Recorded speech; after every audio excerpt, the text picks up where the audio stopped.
जस्मिन बापट संध्याकाळचे 6 वाजता आपण बघताय चौफेर महाराष्ट्र एबीपी माझावर बुलेटिनच्या सुरुवातीलाच्या दिवसभरातली एक मोठी आणि चर्चेत राहिलेली बातमी।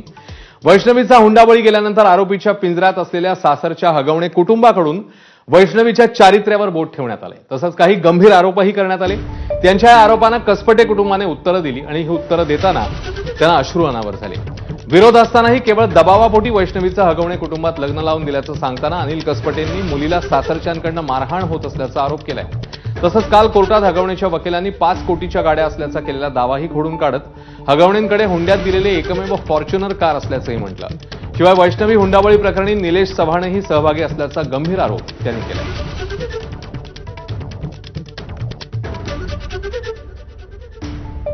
आता हे बघा, हे न्यायप्रविष्ट आहे, सगळं बोलणं उचित राहणार नाही, कारण ह्याचा परिणाम दुसरा होऊ शकतो। त्यामुळे मला त्याच्याशी जास्त भाष्य करायचं नाही। न्यायप्रविष्ट जास्त न बोलता एवढंच सांगेल की तिला 6 ते 7 दिवस आमच्या माहितीने सलग मारहाण होत आपल्या माहितीने रिपोर्टच येत तसे 5-6 दिवस तिला मारहाण करण्यात आली। त्यावेळेला इकडे आली होती तर आधार केलं, त्यावेळेला ती तशी आईपाशी बोललेली आहे की मला मारहाण होतीये, मला छळ होतोय, पण तरी दुसऱ्या दिवशी त्याचा काही ह्याच्यावरून 7 वाजता तिला फोन आला आणि तिला जावं लागलं।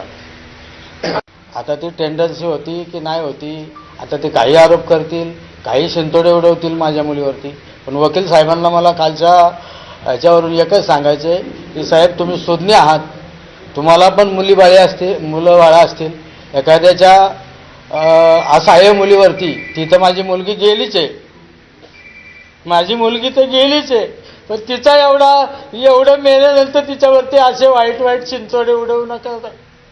तुम्हालाही मुलं असतील, मुली असतील नसतील, पण तुम्ही अशा एखाद्या लेकराचं हे नका करू। मला एवढं सांगायचं आहे तुमच्या प्रसार माध्यमातून। त्यांच्याकडे कुठलीही गाडी नाहीये, एकच गाडी आहे, आणि ही जी गाडी मी दिलेली आहे तर दिलेली नसून ती माझ्याकडं मागितली गेलेली आहे। माझ्या मुलीला टॉर्चर करून लग्नात उभं राहणार नाही, लग्न मोडून टाकील। आधीच माझ्या मुलीची लग्न 2 ठिकाणी मोडली, त्याच्यातही हे लग्न मला जबरदस्तीने करावं लागलं। त्यातही लग्नाला तयार झालो तर त्यांनी अशी मानसिकता करून ठेवली की माझ्याकडे ह्याची मागणी, सोन्याची मागणी, गाडीची मागणी, चांदीच्या ताटाची मागणी, गौरीची मागणी, अधिक महिन्यात जावायला चांदीचंच ताट पाहिजे। जर त्यांची सून मयत आहे तर हे मयत आहे म्हणतात, तर त्यांना हे असं सुचलं कसं की बाळाला सांभाळायला द्यायचं। सांभाळायला जर आपली सून मयत झालेली हे सोडून, आणि हा निलेश चव्हाण त्यावेळेला कसा, ज्या वेळेस माझ्या मुलीला मारलं गेलं, मग माझ्या हिशोबाने मी निलेश चव्हाणलाच याच्यात आरोपी म्हणून हे करेल की हा पण त्या गटात सामील होता, निलेश चव्हाण सुद्धा या गटात सामील आहे, असं मी ठामपणे सांगतो तुम्हाला। दरम्यान वैष्णवी हुंडाबळी प्रकरणी शिवाजीनगर न्यायालयाने पती शशांक, सासू लता